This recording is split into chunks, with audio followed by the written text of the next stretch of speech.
All right, welcome to Webinar Wednesdays, where we discuss remodeling best practices so you can avoid common mistakes and update your home with confidence.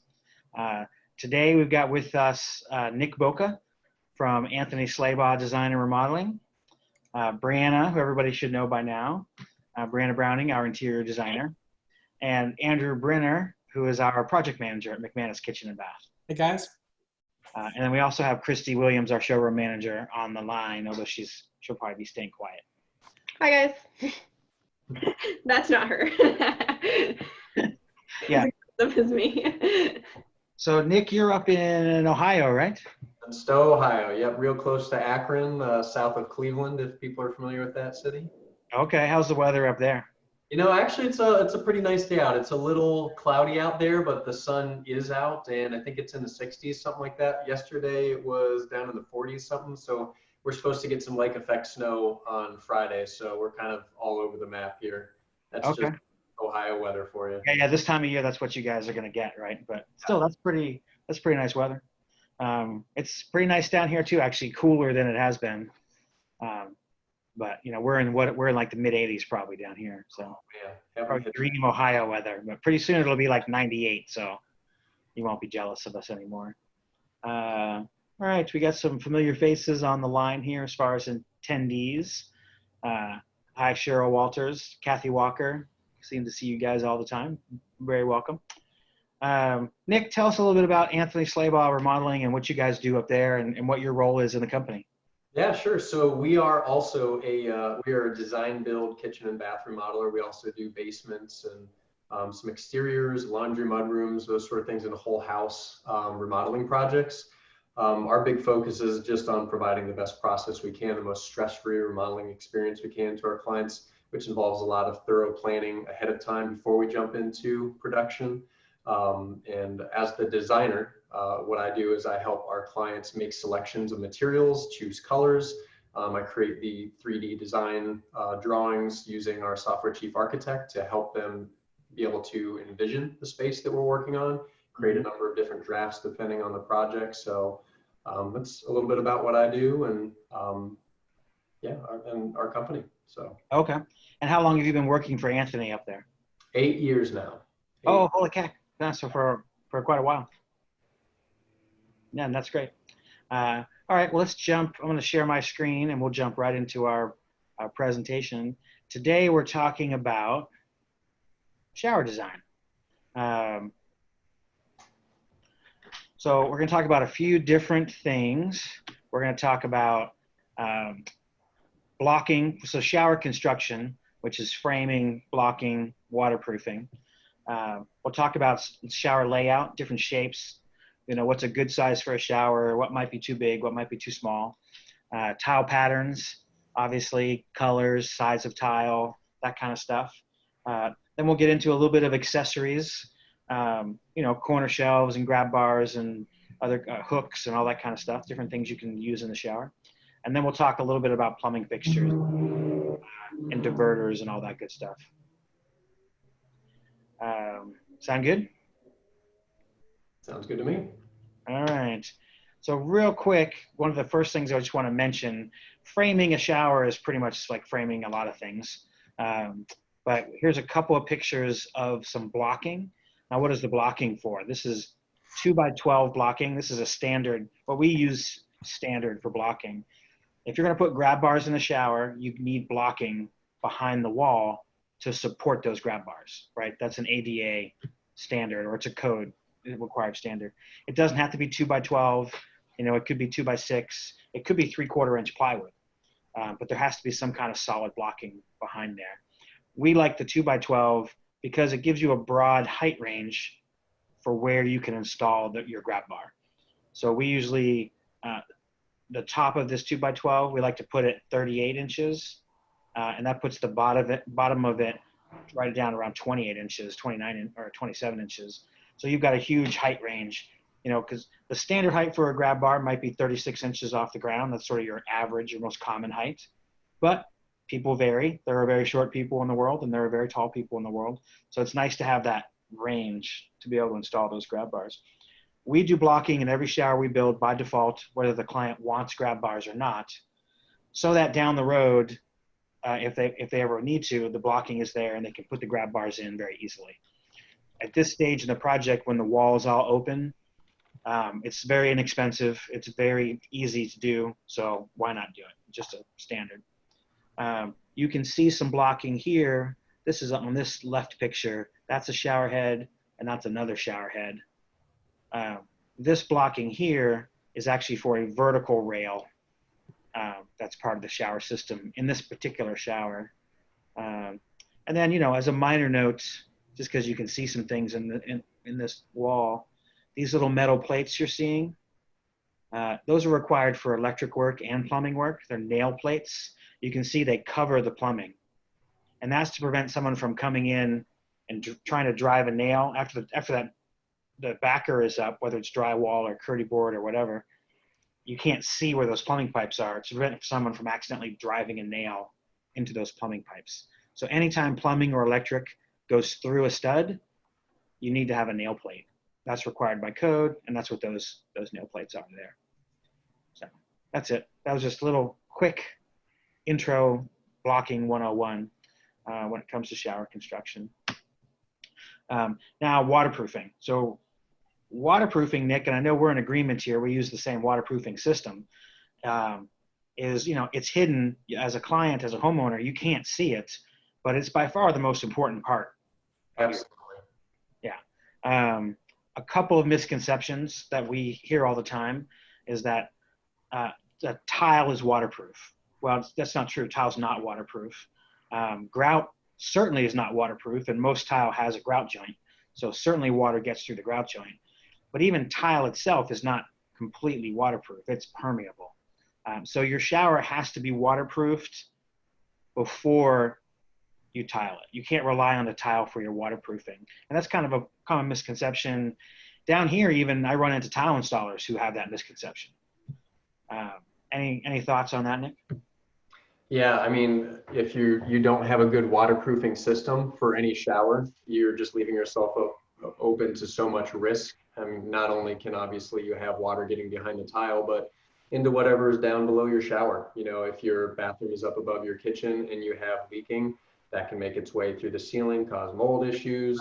There's just so many issues that if you don't have a good base, a good foundation for a tiled shower, then you're leaving yourself up to some serious risk of paying even more to end up redoing that shower, or your contractor that you're using is leaving themselves up to risk as far as warranty of a leaking shower, that stuff too.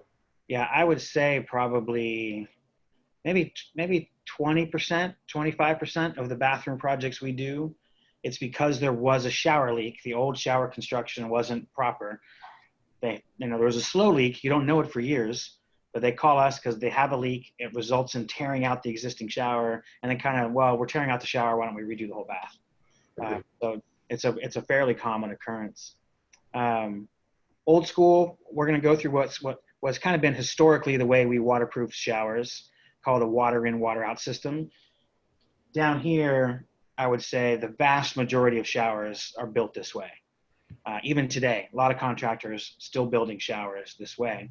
And then there's a system that Nick, you and I prefer, which is a sealed shower system. We like a company that called Schluter Systems that makes a very good sealed system.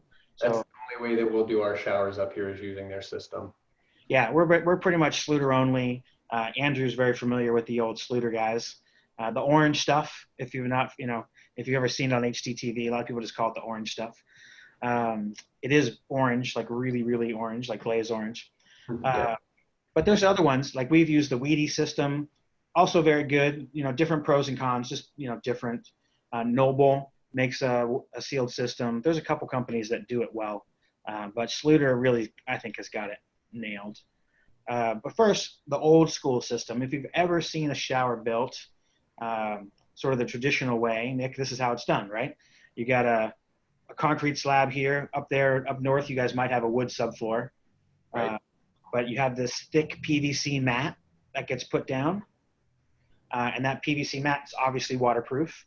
And you can see they take it 6 inches up the wall. And that creates a shower pan, a waterproof shower pan. Makes sense. The problem with that PVC pan, though, is you can't put tile on that pan, right? Tile won't stick to that PVC liner. So you got to create something that tile will stick through. So what they do is they pack mortar, which is basically sand and cement, in there. And that's how they shape the bowl of the shower. You can see it here in this left-hand picture. That little green line is kind of your PVC pan. And that thick gray layer right here, that is your mortar bed. It's anywhere from 1 inch to 2 inches thick in most showers. And that's what creates the slope for the shower pan. It also provides something for the tile to stick to. Anything to add to that sort of old school shower construction? No, that you probably know more about that construction system than I do at this point. We've just been doing Schluter for so long, actually ever since I've been with the company. Since you worked there, yeah. We've been doing Schluter for almost a decade, so it's similar. But there are still a lot of guys who are using the system. There's nothing completely horrible about it. Obviously, it's worked for a lot of years, but it does have some drawbacks. One of the main drawbacks, it's a little hard to see. You can see the wrinkles in the corners here. You know, this is a square sheet of PVC. When you get to corners, you have to fold it and build it up to make it fit in those corners. It creates a lot of awkward places that now you've got to smooth out before you tile. You've got to find a way to work around that because your tile wall has to be flat. That's just the pan too. I mean, you still have to waterproof the walls and right. do all of that. This is just the pan. These walls have nothing on them. Yeah. That's a real good point. So you've got these sort of wrinkles to deal with. You can also see the waterproof pan only goes 6 inches, or like over here for some reason in this corner, it's kind of weird. Doesn't seem to go up as high. There's just a lot of room for error in this. And now you've got to waterproof the walls. Well, then how do you get the waterproofing on the pan to seal to the waterproofing on the wall? They're two different materials. Well, you can't. So that's like a little bit of an awkward connection. A lot of guys historically don't waterproof walls. They just throw up backer board and tile them, which is not really a great way to do it, but it's a very common way of doing it. A lot of people think green board, green drywall, which is a mold resistant drywall, is waterproof. And as long as you use green board in the shower, you're fine. That's not true.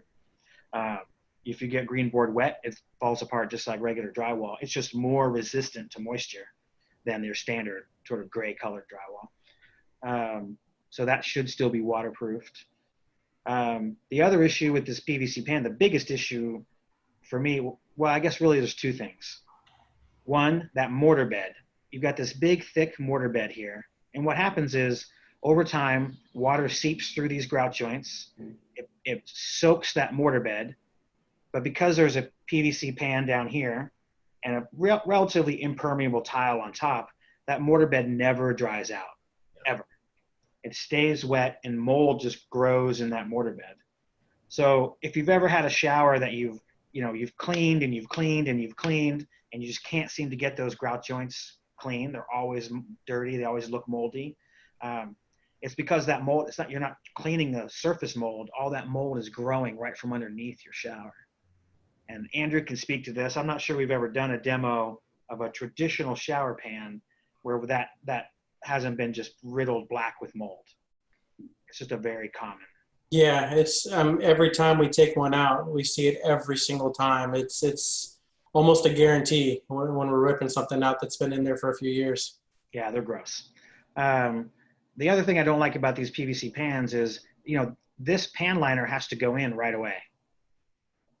And then you've got guys stomping on it you can see guys have walked on this one. You got guys coming in and out, stomping on it. Someone's got to get in here and nail up some backer board. They drop a nail, they drop a tool, and they put a hole in that pan, and then nobody notices. The shower gets finished, and now you've got a pan with a hole in it. You don't realize it. They also, when they hang their backer board, the backer board has to come down all the way to the shower floor. So that last 6 inches, how do you put a nail in that last 6 inches and not penetrate that pan and create a hole in your shower? Good. I mean, I'm asking because I don't know. I mean, you can't. So you wind up with the bottom part of your shower not being secured, or some guys just go ahead and drive a nail through the pan. You see that all the time too. So it has some inherent problems. It's not that you can't do a shower well this way. a lot more challenging though than a sealed shower system. So with a sealed shower system, you can still do a traditional mud pan if you want that 2-inch thick concrete pan. But then we use this orange stuff. It's a waterproofing membrane that goes right on top of your shower pan and waterproofs it. And that's tileable. This membrane is tileable, so tile sticks right to it. So a few advantages. One, we put that orange stuff on the walls and the floor and over your curb, and it all gets glued together and it creates one big sealed barrier. So your shower is 100% waterproof all the way around. It even seals very nicely to the drain. I really like the drain system on these showers. You know, you put it in and then you immediately tile. So there's no chance of nails or tools being dropped on it. It goes in very quick, goes in very easy. It's easy to cut and install. All around, I think just a better system. Installers love it. We think it performs fantastic. Like you said, Nick, we don't do it any other way. Yeah. Yeah. I mean, no hassle with mixing up any of the mortar or anything like that. All the seams, they get their own special tape that Schluter in this case makes, or I'm sure the other brands as well too, that kind of seals those two panels, because the panels come only so large, but you seal the seam between the two and make that joint waterproof between them. And that's the same thing from the floor to the wall transition. I think it's made out of a material called polystyrene, so it's very lightweight, easy to transport, easy to cut to the shapes that you need. They have a whole bunch of different shapes for the bases as well too. So it really is a very well thought out system. Mm-hmm. Yeah, and it's been around for 30, 40 years. It's not like this is a new thing on the market. It's relatively new to the US market. I got first certified in Schluter about 10 years ago. And I was literally, I remember being the only guy in town using it. Building inspectors didn't know what to do with it. They would come over and see my showers and they were like, "What is this?" And I'd be like, "It's a shower. What are you talking about?" And we fill the pan with water. We do the traditional water test, and they would just kind of look at it and like splash the water with their hand, and they would go, "Well, it seems to be working." And I'd be like, "Yeah, it's great." They were like, "Okay, you pass." But now a lot of people know about it. Now it's a lot more common. It's been on HGTV, and you're seeing it kind of everywhere. It also has the advantage, since that membrane is tileable, you don't have that thick layer where water can collect and you get mold issues. So it's just a great shower system. Another good point of that system as well is it's also vapor proof. It's a vapor barrier. So the steam from your shower won't penetrate through the grout and start to collect inside your wall cavity and create mildew inside the wall cavity as well. So that's another added benefit to using this sealed shower system as well. Yeah, so one way to think about this is this orange stuff. I call it Gore-Tex for your shower. So it's water impermeable, but it's breathable. It's vapor permeable. And here's an important point with your home. Your home has to be vapor permeable. Your home has to be able to, it's not really breathing. They call it breathing. That's a common way of describing it. But there's humidity outside your home. There's humidity inside your home. Those levels of humidity are very different. That creates vapor pressure.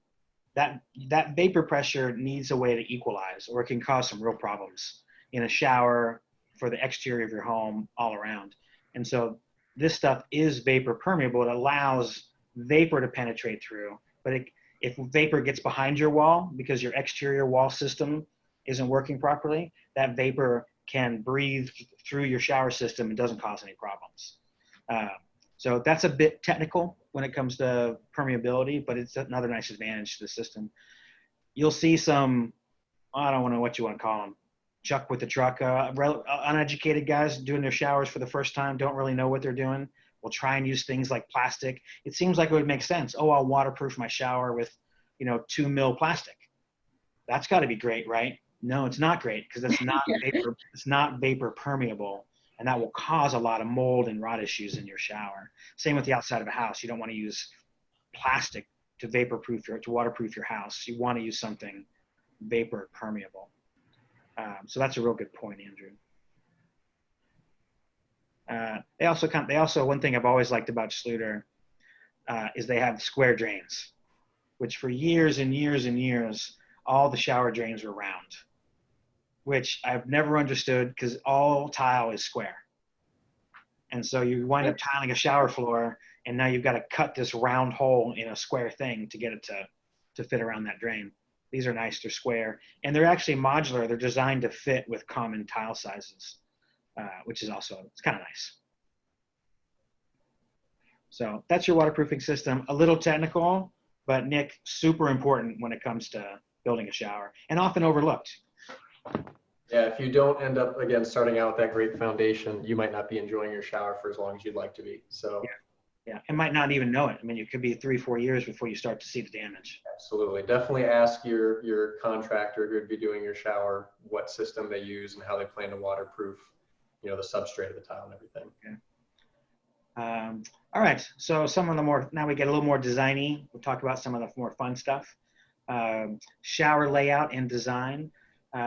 Real popular these days, Nick, down here are barrier-free showers. You guys doing those up there very often? The majority of showers up here are still curbed. The barrier-free tend to be more expensive in general. We have wooden subfloors as well too, so it looks a little bit different, the process for us to do a barrier-free shower than I'm sure it does down there with slab homes.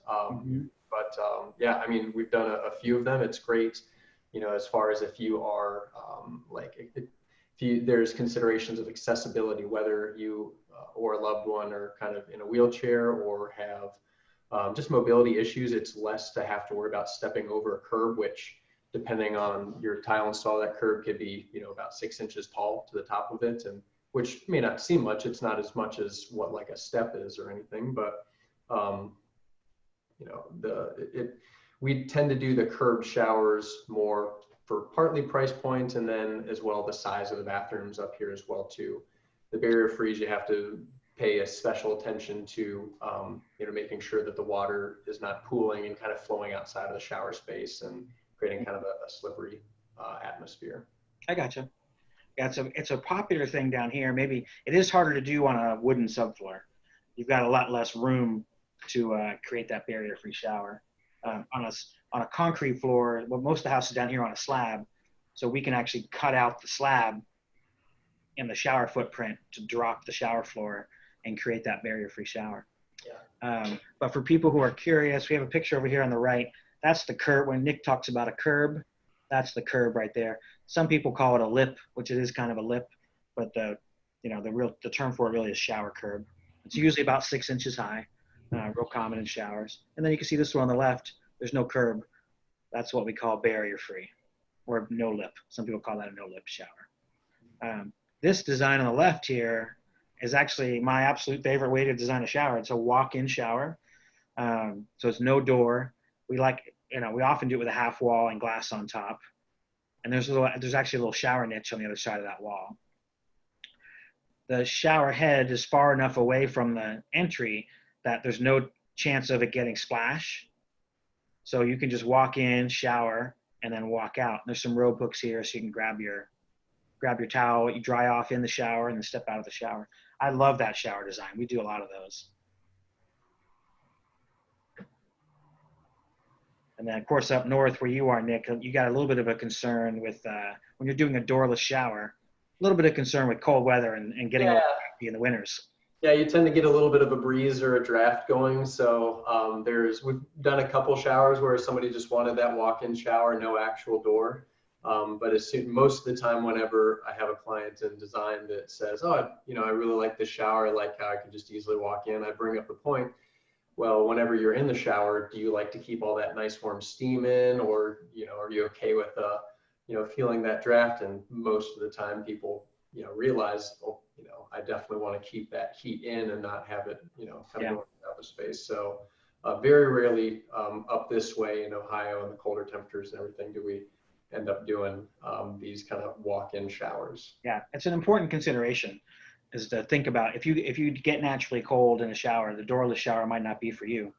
Down here, tons of warm weather. We rarely see the 30s down here, so not as big an issue, but still something to pay attention to and think about when you're doing that style of a walk-in shower. Of course, you can always spend the money on heated floors and other kinds of radiant heat in the shower if you want to solve that problem in a lot more expensive way too. Right. shower size and shape. So obviously, if you're building a custom shower, you can build a shower any size you want, right? Any shape you want. However, shower pans do kind of come in standard sizes. What do you guys usually, what's a good size shower for you guys up there? What do you normally see yourselves building? You know, the majority of master bathrooms we do up here, we have a lot of clients that are eliminating tubs in place of putting in a tiled walk-in shower. So the majority of our showers end up being around 3x5. Some of them are like 3x4, 4x4. One that we're doing right now, they're taking out a tub that has a big tub deck. So it's more like, 42 inches, 3.5 by 7, which is a big shower. So it just depends on the space. But the majority of the showers we end up doing up here are those tub to shower conversions, so around 3x5. So they're kind of this size here. That's about it's a 38 by 60, but it's about 3x5. Yeah, that's very common. Hall bathrooms down here, pretty much every hall bathroom in Tallahassee has a tub that's 5 feet wide. So we do a lot of 3x5 tub to shower conversions, very common. If you talk about ideal shower size, obviously everyone could have a little different opinion, but the 4x4 shower, the 48 by 48, for a single person shower, I love that size. It's roomy, but not too big so that you feel like you're showering in a locker room. But there's plenty of room to put in a bench if you want. You don't feel like you're bumping your elbows. You can dry off in the shower very easily. I like the 4x4 shower a lot. Yeah. But 36 by 36, also not bad. Code minimum down here is 30 by 30. Which for me, I think is horrible. I mean, that's very tiny. Yeah, it's quite small. My shower at home is actually a 30 by 30 because it was my house was built in the 50s, and you can shower. Walls? I shower in it every day, but you could probably attach a bunch of like bristle brushes onto the walls and just start spinning around in a circle. Like a car wash. Yeah. Yeah, but if I towel off in the shower and I'm always bumping my elbows on the wall. But yeah, that's super tiny. I need to make sure that if anybody takes that idea that I just mentioned, I'm going to copyright that. So yeah, just got to. Yeah. And then another thing this diagram of all these different size showers kind of illustrates is this is a center drain here. It's a center drain for two reasons. The style of drain is called a center drain. In this case, it happens to also be in the center of the shower. And then here on the left, that's a center drain, but it's offset in the shower pan. So when you're designing showers, we often talk about a center drain or an offset drain. And shower pans come in those variations. And then you've got this one down here people are probably familiar with. We call this a neo-angle shower, where you've got this angled entry, corner shower, fairly common. There can be great. I mean, a lot of times, if you take out one of those big spa tubs, which is a very common thing down here, that's a 5 foot by 5 foot spa tub you're removing. A 5 foot by 5 foot shower is, I think, too big. You kind of feel like you're in a locker room, but you can do a neo angle entry to it, and it brings the size down a little bit, makes it feel more comfortable. Any other thoughts on shower size, size and shape, Brianna? I like a big shower. Yeah. Would you do like a 6 by 6 shower? I've done showers. Yeah, if I had the space, I would go real big. I would do a 6 by 6 with 2 shower heads. Yeah, I like if if you're married or, a couple, like you can do 2 sides to each one. So you've got like his and hers or whatever. Yeah. Yeah. Multiple shower heads. I think a big shower like that. Yeah. I think if you can have a lot of options in the shower, you should. Yeah. Body sprayers, handhelds, all the things. All the things. Right? Yeah. And you need a fire hose feeding all those things. Yeah. Yeah. If you had a 6 by 6 shower and just a standard shower head and control, it would look pretty empty in there. Yeah. Yeah. Well, they can get so big they're echoey, and you feel lonely in the shower. You're just like, oh my god, look at all this space. Right. Definitely have to have a bench. I wouldn't do it without it. Yeah, you could do a hammock in there if you wanted. Yeah. Another thing to consider though is wheelchair accessibility is important. So the ADA says a wheelchair accessible space, you need a 65-inch radius. That's the turning radius of a wheelchair. So if you're thinking truly wheelchair accessible bath, then you do want to be doing a 60 by 60 or 72 by 72 space. That's just required. That allows a wheelchair to get in here and actually be able to spin around. We do a lot of barrier-free showers that are this size because it's a tub to shower conversion, and we do it barrier-free. Now that's not an ADA shower though. Like you can understand when if you roll a wheelchair in there, that wheelchair can't turn around. It's only 36 inches wide. They're so while it has some benefit, it's not a true ADA shower. So a lot of times we'll recommend, well, don't do a hall bathroom barrier free. There's not a lot of value there for the money you spend on making it barrier free. All right. Walls and glass. So basically showers have to have walls, but you can also use glass shower enclosures. Few different options here. Nick, what do you guys do a lot of glass up there, or what are your thoughts on shower glass? Oh yeah, lots of glass. We do almost all of our shower surrounds are clear glass, which I would highly recommend for any shower. One, if you're going to do some really cool tile work in the shower, you don't really want decorative glass or frosted glass or anything kind of impeding the view of that. But it's different for some people as well too. Some people want to have a little bit more privacy while they're there in the shower. And that's certainly understandable. One of the things to know is your glasses with the textures or frosted glass, that sort of stuff. If that texture and everything is facing in towards the shower, that can collect mildew, and if you have hard water, those sort of things, it's not as easy to clean those surfaces. Yep. So that's true. Also with shower glass, glass is also not a a non-porous surface. You do need to clean and maintain your shower glass. Have a squeegee there to be able to squeegee at the end of each shower. Get some like glass protectant, like a Rain-X sort of thing that they make for these things as well too. That way it better protects and kind of seals up those little, I'll call them micropores. I'm sure there's probably some special term for that, but there is maintenance with shower glass as well too. Yeah, the hard water actually, it's not that the glass is porous, it's actually etching the glass. Yes. The minerals in that water actually etch the glass, so it's actually damaging the glass, which is what that staining is that you can't clean. The glass company can put a C10, down here, our company uses what's called a C10 coating. It's a specialized coating applied in the factory that, it diminishes the effect of that hard water pitting, but it doesn't eliminate it. That coating wears off over time. They say, 2 to 3 years, you're getting 2 to 3 years of good protection from that coating. But if you have a lot of shower glass, you want to be in the habit of cleaning that glass after every time you shower, either with a microfiber cloth or you squeegee, or if you're lucky enough to have a cleaning lady come to your house every day, she'll take care of it for you. But you want to be able to maintain that glass. All glass will pit and stain if you don't maintain it. It's just the nature of the material. And the harder your water is, the faster it will pit and stain. A couple more examples. I think this is one of your showers, right, Nick, over here? Yeah, actually, both those are showers there. So the one on the left is one we completed actually the end of this past year. Yeah, just again, it's a really cool accent tile area in the background. Wanted to be able to, kind of see that walking into the room.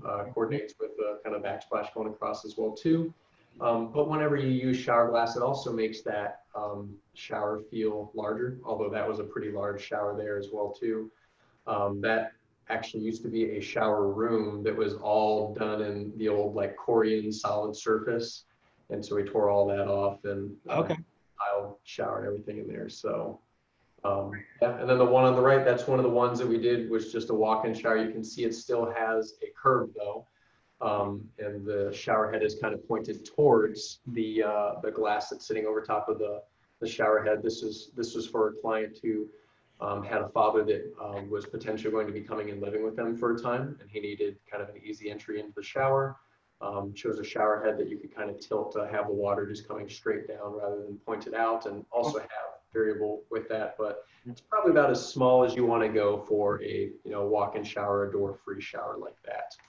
Yeah, for sure. Yeah. I like how you guys put the shower valve right here at the entrance, so you don't have to walk all the way into the shower to turn it on and get the temperature right. Absolutely. I love doing that whenever the layout makes sense to be able to do that. Yeah. I also really dig, we're not talking about toilets today, but I dig that toilet. Yeah, I was checking that out too. That's a nice toilet. That was one of the Toto toilets. So. Oh, yeah. Got a cool little curve to it there in the front. We've got a message in the chat, Paul. Dennis Gaiman mentioned that his contractor applies shower guard coatings to shower glass, which warranties it against watermarks. It's about $350. Yeah, that's that same C10 coating. Yeah. Everyone calls it something different. I like to tell people, yes, it does help, but it's not a forever thing. You still need to maintain your glass. Absolutely. You can also, it's perfectly fine. You can Rain-X. You can buy, go buy some Rain-X that you would use on your windshield, and you can do that to your shower glass, to protect it. There's nothing wrong with doing that either. Yeah. But left unmaintained, if you're not cleaning it, at least squeegee it after every shower, wipe it down after every shower. You will get pitting eventually. It's just one of those things. Now, you might be okay with 5 years, and then it starts to get pitting, and then you call the glass company and put in brand new glass again. That's a couple $1,000, but you're okay with that, and that's easier than cleaning it. Hey, that's up to you. Yeah. But right. You could also spend 5 minutes squeegee your shower in the morning, and you won't have to worry about it. A lot of our clients it's just a habit. You hang a little squeegee in the shower, and when you're done showering, while you're sort of dripping dry, you just take a squeegee and you just it doesn't take that long. Or you could just do no glass, do a walk-in shower with just walls. A couple more glass examples. This is kind of a popular industrial look, this sort of frame black shower. Pretty dramatic, kind of cool. And then I really like these barn door, these sliders. They're frameless sliding glass doors. I like doing these, Nick, a lot of times on those tub to shower conversions in those 3x5 bathtubs. Yeah. Yeah, because it's not quite, you can do a swinging door, but the swinging door can get in the way in a smaller bathroom, and the slider does not. Yeah, especially if you've got just a 5 foot. I mean, most of your shower doors, at least up here anyways, tend to be 28 inches wide. And sometimes those doors can get pretty close to the toilet, depending on how wide that actual space is, how far the toilet sticks out from the wall and stuff. So. Yeah. Or if it swings in, it could be in danger of, like, say, hitting that rain head. Yeah, absolutely. Yeah, so you gotta be a little careful with the swing of your door. And 28 inches is a pretty standard shower door width for frameless glass. If you're doing custom glass, you can make it bigger, but 28 is a pretty common standard. I also really like, we're going to talk about shower design later on, I know, but I really like the long horizontal niche in this shower. Kind of cool. Yeah, I like the long niches too. I think those look nice. Yeah, that's slick looking. Yeah. And then it looks like they have a towel warmer right here too, which I'm a fan of. Yeah. We'll talk about that over in accessories. You guys don't need any towel warmers down in Florida. You just hang it up and it's all ready to go. You'd be surprised though. It's humid down here, so a towel warmer dries your towel faster and prevents it from getting that funky smell. That makes sense. Yeah, it's not I mean, the warmth is nice, but it's not really so much for the warmth as it is about getting that towel dry really quick, so it doesn't get funky. I also like linen towels because linen towels don't get that funk. Yeah, when you live in a warmer climate, you get colder easier. That makes sense. Yeah. You want to be warm all the time. So crazy popular today, shower niches. I'm sure you guys do niches up there quite often, I would guess, Nick. Yeah, actually that one in the center is that same shower we were talking about before. Yeah, and that's my favorite way to do a niche actually, is put it in the half wall so you can't see it. Absolutely. Yeah. I mean, niches can be very attractive, but then when you throw all your Costco or Walmart soap on there, they're not that attractive anymore. So I like to have a niche that's kind of hidden where you can put your stuff. And then it's nice to have another niche where you can, be a little more decorative and put your fancy stuff on there. Yeah. But obviously all different kinds of sizes and shapes for niches. Yeah. It's fun. It's always good to measure your soap or shampoo if you do get the big bottle from Costco, to make sure your niche is high enough to fit that. Yep. Yeah, you don't want to build a niche and then find out your shampoo bottle doesn't fit on it. Yeah. Yeah. This one's cool. It's got a little soap shelf in the middle. I kind of like that for a bar soap. I don't know. I've never met someone who uses the old back scrubber. Yeah. That was definitely just for looks. They've got that shaving kit there too. Yeah, I don't know too many people that do the old. And a timer. You have to time yourself in the shower. Oh, what? There's not a timer in there. Where? Oh Yeah, my it's God. like one of those things you flip. Hourglass? Yeah, the hourglass. That's for water conservation, Brianna. Yeah. Here you go for your shower. Oh, no more than 3 minutes. Yeah.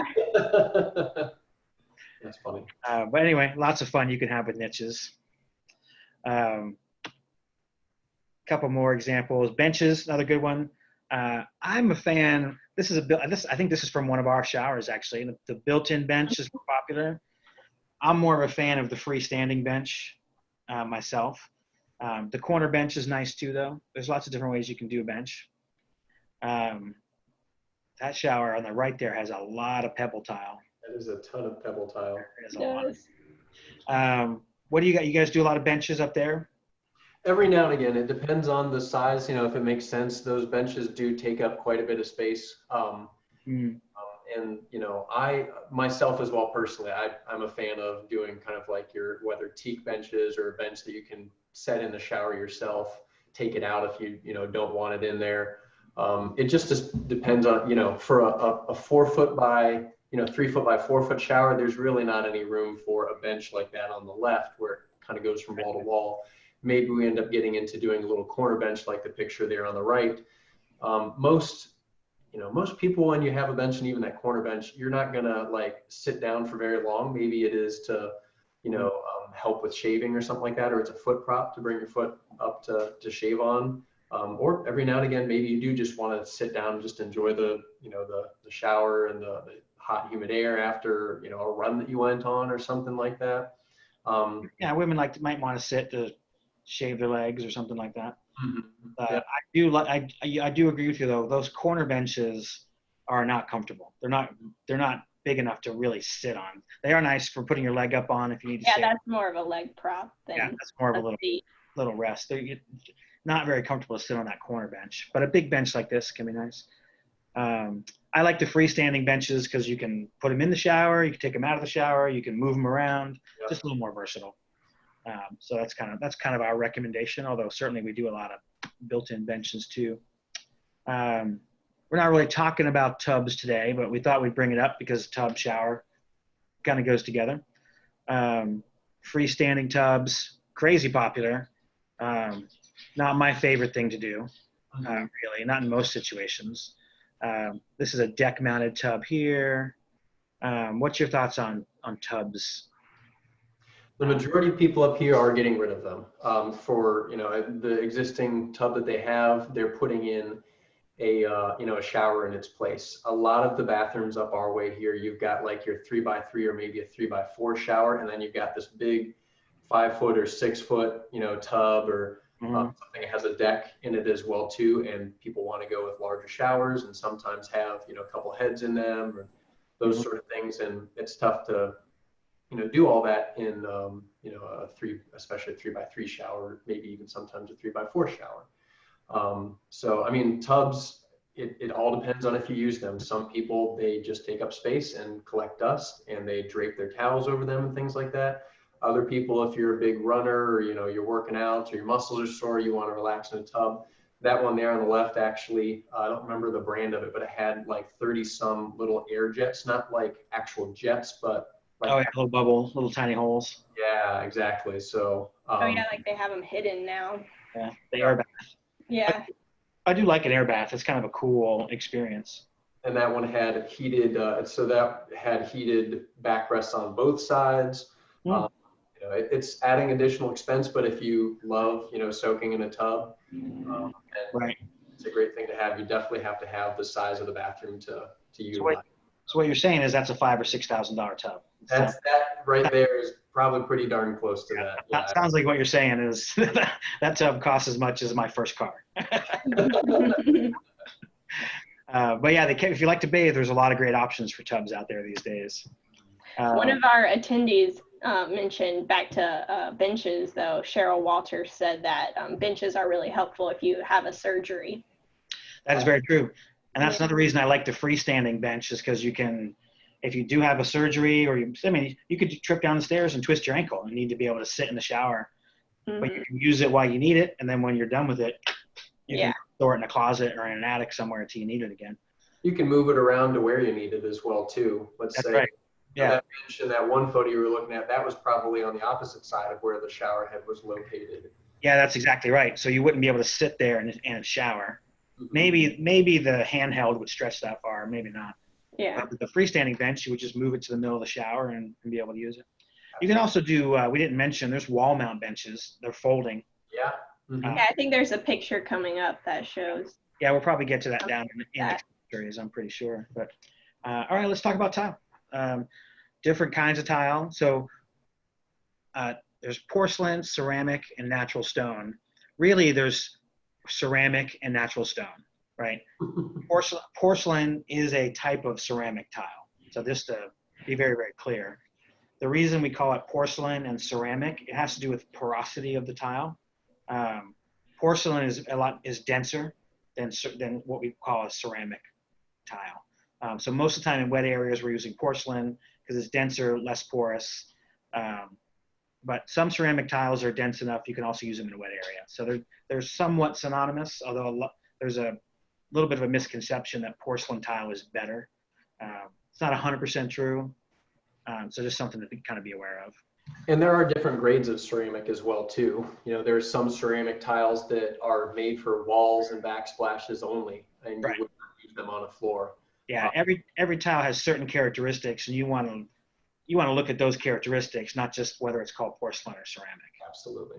Yeah, there's the coefficient of friction, there's the porosity, there's the durability of the surface. There's lots of different things to look at. And we'll talk about different sizes of tile, finishes, and patterns. So this is the fun part of the presentation where we just get to look at lots of pictures of bathrooms, which is kind of cool. So a couple bathrooms here. What you can see here, a bunch of different sizes. You got plank tile on the floor here, mosaic tile on the floor, these little 2x2s, which we use often on a shower floor, right? Because shower floors are curved, most of them. And in order to tile a curved surface, you want a relatively small tile so it'll follow that curve. So those little 2x2 ceramics are great. This decorative have is that a line drain at the end of that as well too? This shower actually does look like it has a linear drain. I don't see a center drain, so it looks like there's a linear drain right here. Yeah. I also like the 2x2 ceramics because they're very grippy. You know, all those grout joints creates a very grippy surface, so you can't slip in the shower. Yeah. I'm sure we've got some pictures coming up with large tiles on the shower floor, which can be beautiful, but you also want to be careful. It could be very slippery if you choose the wrong kind of tile. Mm-hmm.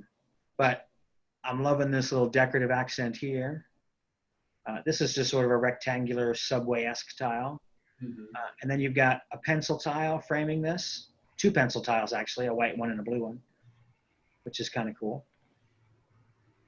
A couple more, you know, little glam shiny tile.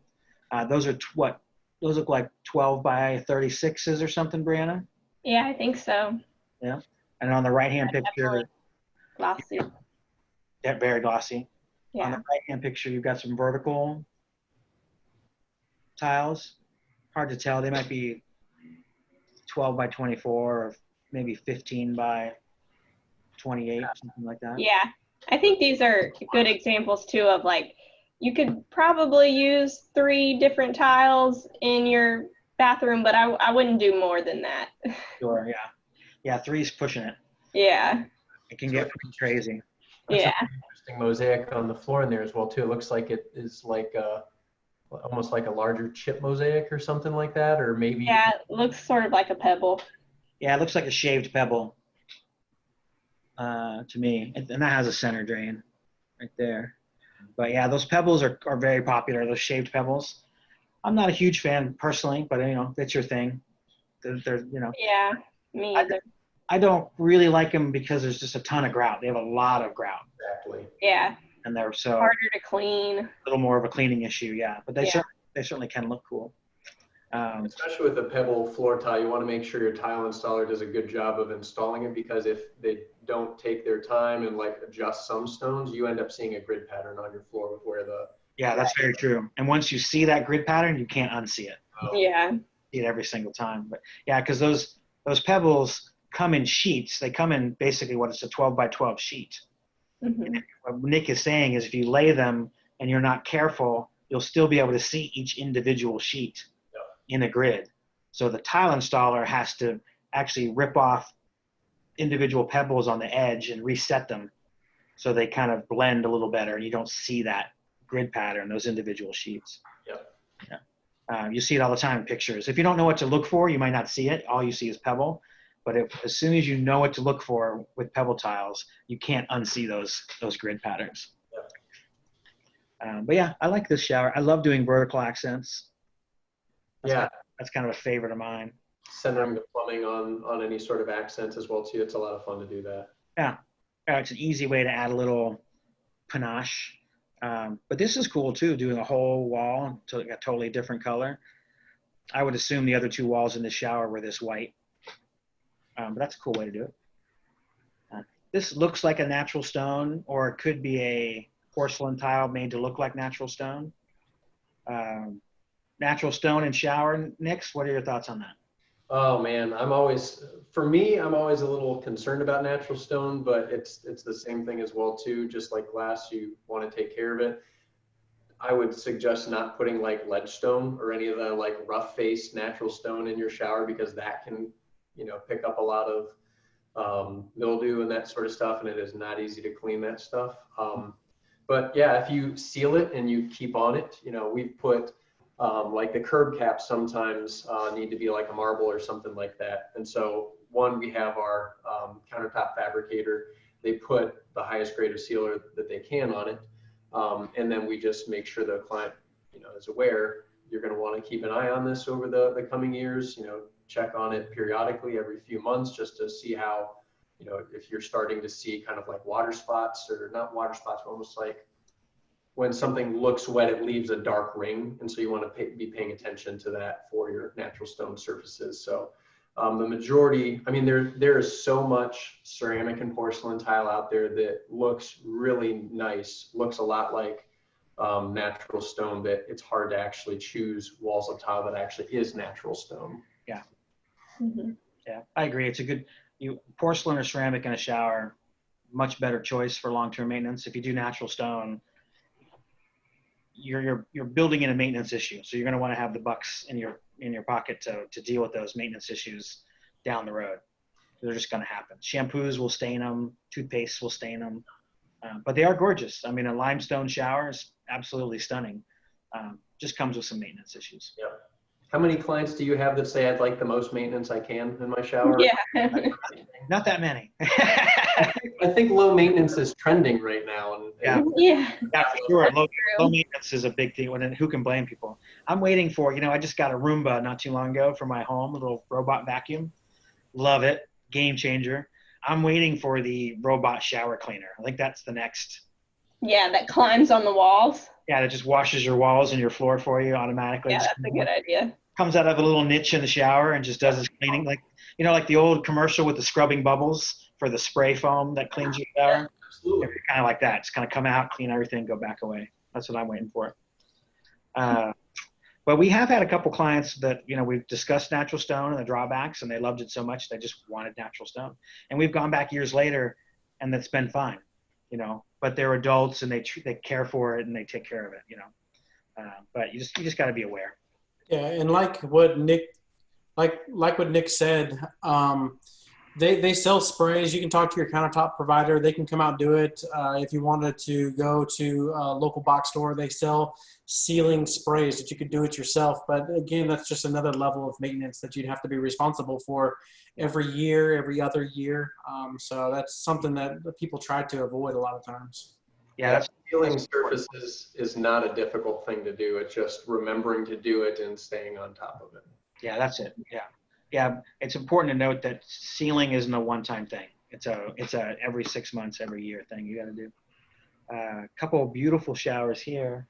I really like these niches that are like in the corner where the corner is open. Those are cool. I'm not sure why I would ever do an outside corner in a shower like that, but I like that. It's a cool look.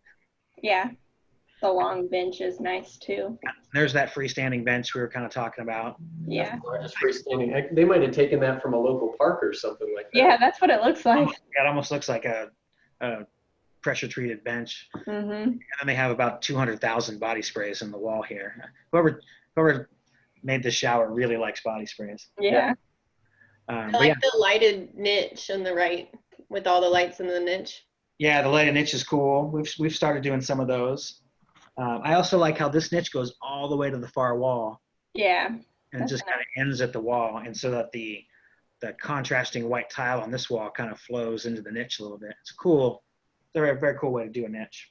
So, and one thing to mention with especially a niche like that as well too, if that was an exterior wall, probably can't do that without instead like framing up 2 new sections of wall, one low and one high, you know, in front of the main wall there. Because niches, if you're spanning across joists, they need to have a header to support the joist coming down on top of them. That's right. Yeah, the longer the niche, the bigger the header. Yeah, you'd want to build a header across here. You also, in Ohio especially, you'd lose all your, if this was an exterior wall, you lose all that insulation. Yeah, absolutely. So Yeah. we try to avoid niches in exterior walls. Now down here in Florida, we can use rigid foam insulation and we can make up for some of that because we don't have the temperature extremes you guys do. Yeah. But up there for sure, I would say an exterior wall niche is a no-no. So that's a very good point. More pretty showers. That's I like these benches, these floating benches. Yeah, I like the floating benches too. Cool looking, you know, that's still a bench. It's still a built-in bench, but just different look. A couple of niches with the little floating shelves. Adjustable shower head on a rail, vertical rail. That's nice, you know, if you got short people or tall people. So it's nice to be able to adjust the height of that. You've got Actually, might be natural stone in that shower too. That could be a marble. The basket. that does look like a beveled marble subway. Yeah, yeah, it does. There's your shaved pebbles here on the left. That's a 2x2 mosaic in the center. So sort of a vintage pinwheel looks like. More vertical accents. Vertically run 12x24. That's a porcelain tile with a natural stone look. Yeah. Yeah. That actually looks like one of the tiles we carry in the showroom. That might be one from one of our vendors. I really, that one all the way to the right there, I like how they did it. It looks like it might be a herringbone pattern. There's not a lot of detail on, unless it's actually, no, it might be a 12x12 on a 45. I think it's 12x12s on a 45, but they altered the grain pattern. Yeah, Yeah. that's That's a cool look. Yeah, that's a very Normally I wouldn't go for a boring 12x12, but they made it look nice. Yeah. That's really cool. But that just shows you what you can do with, you know, the different tiles that are out there. You know, Yeah. you can do 12x24 in a herringbone pattern. That sort of color, with tile, color matters a lot. Obviously, pattern matters, but then how you lay the tile matters because those grout joints are accents and they can make a big difference. Yeah. And two, like in that picture, they went all the way up to the ceiling as opposed to the one on the left where they like stopped it before the ceiling. So those are all things to consider too. Yeah, this might be an 8-foot ceiling here, or this might be a 12-foot ceiling here. You don't know. Yeah. Yeah, two different looks. Yeah, this is a little dramatic for my taste, but I do like the folding benches here. Yeah, folding benches. 2 shower heads, two folding benches. This feels like it's in a hallway somewhere in like a lobby of a hotel. Like I'm not really sure where that bathroom comes. You know, who has a bathroom like that? I don't know. It looks like you should be storing collector's items in there someplace. Yeah. Like a showcase for like your memorabilia or something. Like a display box. It does look like a display box. This looks like your typical sort of tub to shower conversion, where you know you can imagine there what used to be a tub here and someone took it out and built in a shower. It's kind of nice. They got 2 shower heads, grab bars, but a pretty typical shower that we might do around here. Looks like almost like a hall bathroom because you got a small vanity here. Yeah. Right there, pretty common. I like how they got a little toe kick light under their toe kick there. You can just kind of see the edge of it. A couple more. This on the right, this is all marble. Well, almost all of it. I think sort of funny shaped tiles might not be, but I think most of this shower actually is marble. Looks like it, that beveled marble again. And this is actually the tub, in this case, is inside the shower. This was a fairly big shower, and they didn't have a lot of room for an extra tub, but the homeowner really loved bathing. She liked taking baths. So we just put a tub in the shower, which you can totally do. Not my favorite thing to do because, again, just like glass, you're getting your tub wet every single time you shower. So you got to make sure you wipe that tub down or you'll get some staining or some pitting. But still, it works. It's a nice thing about remodeling. There's lots of different ways to do things. Some tile patterns. So with tile, everyone calls tile patterns different things, but here's some common names. Like I call this a straight lay. Other people might call it a grid, which all the grout joints line up. You guys, what do you guys call that up in Ohio, Nick? Yeah, grid, or sometimes I'll say on point, something like that. On point, okay. I like that.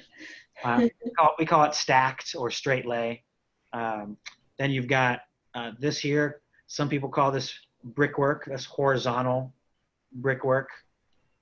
Next to it is a vertical brickwork. Some people call that a subway pattern. Some people call that a running bond. There's lots of different terms for it. 50-50 stagger. 50-50 That's what I've heard here. Yeah. A 1-2 stagger or 1-3 stagger or one, depending on that's another thing to consider as well too. If you are staggering tile on any surface, especially the floor, after it gets past like 12 inches long, you want to consider going more than a 1-2 stagger or a 50-50 stagger because tiles naturally have a cup to them. So if you put the high point of a cupped tile, and you wouldn't notice it looking at it in person, but if you put the high point of a cupped tile right at the end of the low point of another tile, now all of a sudden you've got a lip, and depending on how bad that lip is, could be a tripping hazard. You'll notice that with the shadow, especially if it's on a vertical surface, you'll notice shadows, showing differently. So everyone, when you think of a brick joint pattern or a stagger pattern, you think of the end of one tile falls in the middle of the one above and below it. Not always the best decision to go with.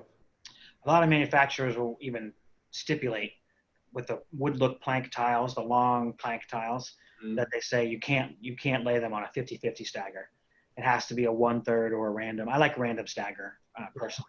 I don't like doing a wall with a pattern like 50-50 or 1/3 1/3 because you start to see the pattern and it bugs me. I like a random stagger personally, but your 3x6 tile, you're gonna do a 50-50 stagger pretty much all the time, and those tiles are so small you don't have to really. Yeah, like a subway tile works very well, but with the other size tiles it can get a little annoying. Like a 12x24 on a 50-50 stagger bugs me for some reason because it's just like boom, boom, boom, and I just looks, I don't know what I call it. It's boring. Or just weird. It's too regular. So I kind of like the random stagger a little better.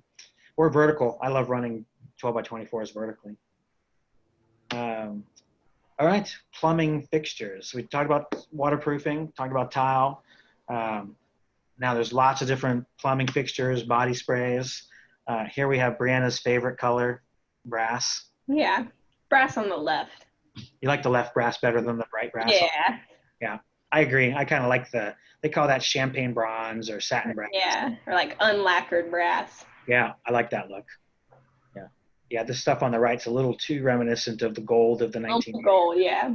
It's a real, I don't know what the deep golden color. Moen has a brass, brush bronze or brush brass color, something that is very vivid. That's the word I was looking for, like that. Real bright, shiny, yeah. Mm-hmm. Yeah. But this shower's got quite a bit going on, right, as far as plumbing fixtures. We've got, so this obviously is the shower valve. So your shower valve is on, off, hot, cold. And then right above it is what we would call a diverter. The diverter would switch between the shower head and, like, say, this handheld. So a lot of showers will have a valve and a diverter. The nice thing about a valve and diverter is you set your temperature once, and then if you switch from this shower head to this handheld, the temperature is the same. Yeah. Whereas this shower head has its own valve, and this shower head has its own valve, which allows you to have two different temperatures while you're showering. But, you know, so in different situations, you might need a diverter, you might not. Like, for example, if I was going to be using this rain head, I wouldn't want to be showering here and then turn on that rain head and have cold water come out for 2 minutes till it warmed up. So you'd maybe want to use a diverter between the shower head and the rain head so that you got the same temperature. Right. Just more pretty tile. We get to look at lots of pretty bathroom pictures. Yeah, this is actually an example of, or these are Nick's bathrooms that he's done, and he was telling us earlier about the one on the left. You want to tell us about that, Nick? Yeah, and I apologize if you guys can hear a vacuum in the background. We've got some work going on here at the showroom. Hopefully you guys can. That's fine. Didn't bother me.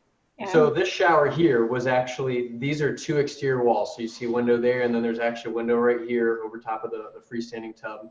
Another quick tidbit, windows over top. Oh, thank you. I forgot you guys can't see my mouse.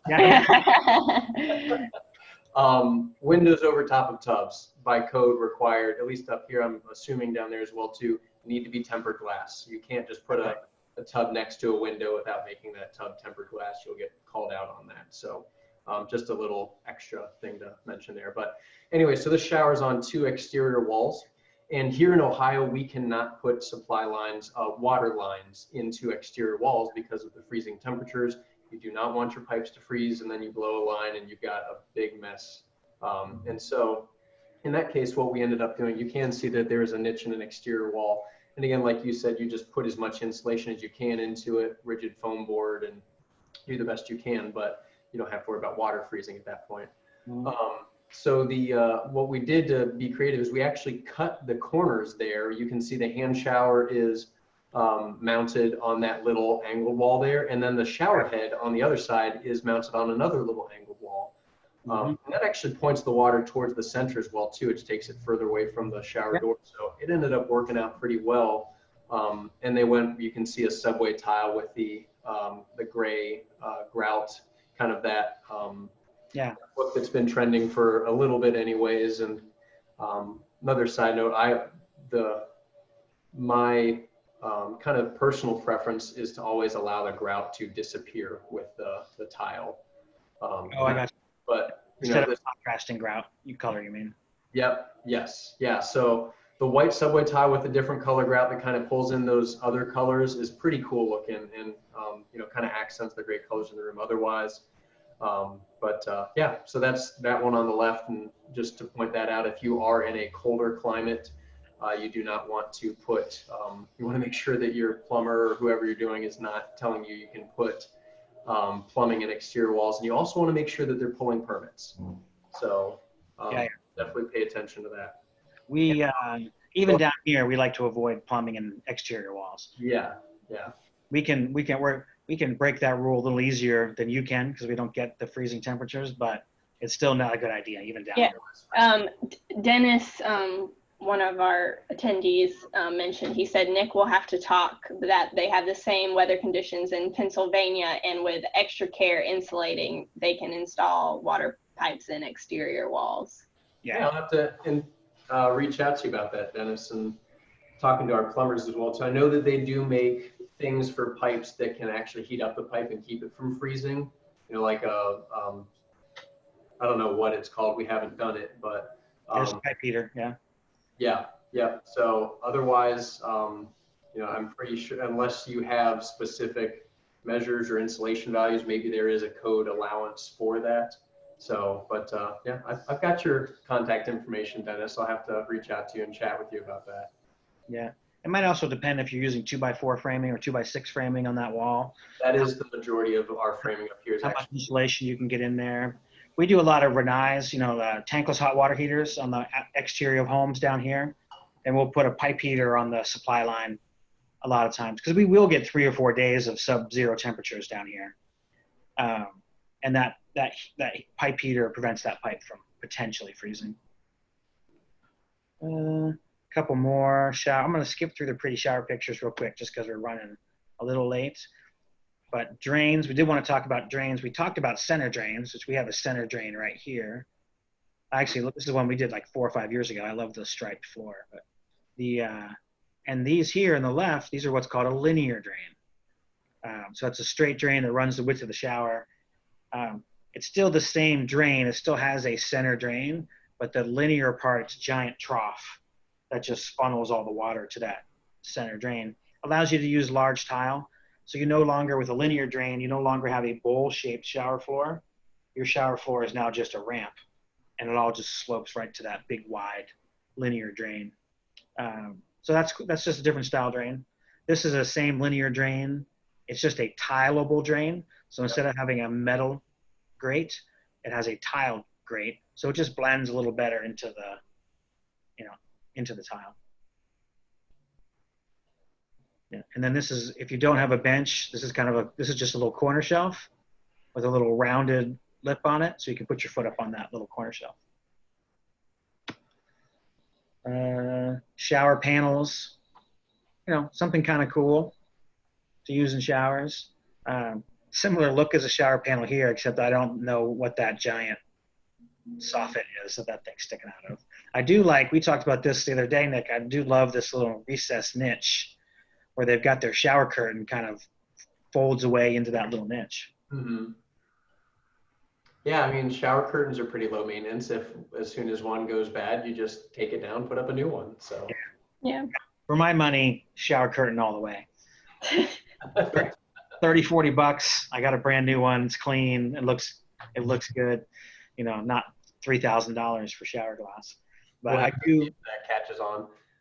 I do like how you can this one kind of hides away. Like I would definitely do that if I could. That's really nice. Yeah, that's a okay way to do it. Yeah. Brianna and I disagree on the shower curtain versus. Yeah. I also do not like the shower panels. Oh, you don't at all? Yeah, it's a very unique look. Some people like them. Yeah, it's definitely it's a unique. They come in different styles. These happen to be very that's just not my style. There are definitely some better ones. Yeah, this wouldn't be my go-to either, but they're convenient for sure. You get a lot of bang for your buck with a shower panel. Yeah. More traditional. Some more handhelds and rain heads, accessories, heated floors. We do a little bit down here, Nick, but I imagine you must do them a bit more up there. Yeah, I mean, not everybody ends up doing them. It does require, I'm almost positive it requires a separate circuit and a special voltage for it. It is a heated appliance, so to speak. Sure. But you've got to run electrical up to it. Schluter makes a product called Dietra, and and you can see it in that right picture there. Yep. Where kind of the coil runs around that kind of waffle-looking underlayment.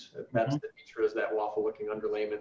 And then Dietra Heat is the one that comes with those coils to heat the floor. Super nice, to have that, and just walking, from a carpeted bedroom into a tiled bathroom in the middle of winter. It's just nice and comfortable. You can typically set it to turn on at specific times as well too. That way it's warmed up for you at times of the day or morning when you're typically going into the bathroom. Yeah, you put them on a timer. It's nice. They get quite hot if you want them to. Yeah. Scald your feet. Yeah, you can. We did one for a client 3 or 4 years ago, and she programmed it incorrectly, and it was at its highest heat setting. And he got up in the morning and walked into the bathroom, and it scared the bejesus out of him because he didn't know what was going on. He just walked to the bathroom, the floor was burning hot. He just jumped back out. It was kind of funny, but anyway. But we like them. They're not as expensive as they used to be. This Dietra heat system, we put in for somewhere around $15 a square foot, which isn't, nothing obviously, but not as expensive as it used to be 10 years ago when you used to have to, pour floor leveler and embed radiant heat in it and all kinds of stuff. Mm-hmm. More benches. Yeah, I like these little teak benches a lot myself. These are very movable. Corner shelves. I mean, most people these days are doing niches, but the corner shelves are also great. Yeah, you could also put a corner shelf down low to prop your foot up on. For your foot, yeah. We've also done little niches to put your feet in as well. We've done a few of those recently. Yeah, a little tiny cubby down low to put your foot in. Fog-free mirrors are kind of a new thing in the shower. These are actually LED. These are lit fog-free mirrors for the guy who likes to shave in the shower. Mm-hmm. This is an example of a shower wall that I would never put in a shower. That's what I was thinking as well. Like never do that. I mean, I never say never. If someone said that's what I want, I would, warn them against it. And if they said I don't care, I want it anyway, we'd say fine. But not something I would do in my shower. Not something. I can't tell if that actually has that depth or not, if that's just the printed picture that's creating that. Because you look over at the joint of the other wall to that, and it looks pretty straight there. Maybe. Yeah. And I also think this is probably in a showroom somewhere and never gets wet. Yeah, for sure. That's kind of what I think. That's probably sitting in someone's showroom. But fog-free mirrors, anyway, good thing to think about. Accessibility, lots of things you can do with accessibility these days. You've got your sort of standard, sort of hospital-style grab bars you can do, which are inexpensive, where they work as good as anything. You've got prettier ones, like these are designed to match their shower system, so they're a little more attractive. These ones too in here, just a little more shaped, a little more attractive. Different colors. This white one, I'm not sure I would mix the white and brass like that, but the white ones can look a little less industrial. And then this over here is actually a grab bar shelf. So that is a grab bar, but then it's got a built-in shelf, so it looks less like a grab bar because it's got multiple functions. And you can of course do grab bar towel bars. Say that 3 times fast. Yeah. As well, that are sort of dual function. Grab bar toilet paper holders, we do those a lot to get multiple functions. So there's lots of different ways you can sort of add accessibility like that to your bath without making it look like a hospital room. Yeah. And that's it. That's the end of our tile presentation. If you want to hear more from Nick, you can go visit Anthony Slabaugh Remodeling.com. Try saying that 5 times fast, Anthony. I'm spelling it as well too. Yeah, try spelling that 5 times fast. But they're up in Ohio, so I know we've got some people from Ohio listening in or the surrounding area. So Anthony Slabaugh Remodeling.com. And of course, we have some information on our website about waterproofing showers and shower construction. So you can go to our website and look for waterproofing showers in Tallahassee and get more information. We'll also be sending everybody a link to their, your recording, your replay of this, and we'll get some that information up on our website and send it out real soon. Nick, any final thoughts? No, I think we covered a lot here. I learned some things as well too, and you learned some things, Brianna? Oh yeah, I'm learning every week. It always seems like these things are going to go faster, but then when you start talking about it, there's so Yeah. much to say. Like I could make this another hour long. There's like all little details you want to go over, but you also need to kind of keep it moving. But Anthony, thanks for joining us today. Nick? Nick. Oh no, I was talking. Oh no, sorry, Andrew. I meant to say Andrew. Andrew, thanks for joining us today. I'm not in Ohio though. Oh, Andrew. Yeah. Okay. Anthony is actually on here, so he said absolutely. I'm sure I'll be hearing from him afterwards. Yeah. Nick, he's gonna be like, Nick, why did you say that? That wasn't right. Yeah. Wait, why don't you tell them more about this? Yeah. No, this was fun, Nick. I enjoyed it. I appreciate you taking the time out of your day. Yeah, thanks for having me. This was a blast. Yeah, it was nice to meet you. For the people listening, if you've got topics you want to hear about, something you want us to talk about, shoot us a message. We'll put something together. Got any questions? You know how to get in touch with Nick. You know how to get in touch with us. And until then, we'll see you guys next time.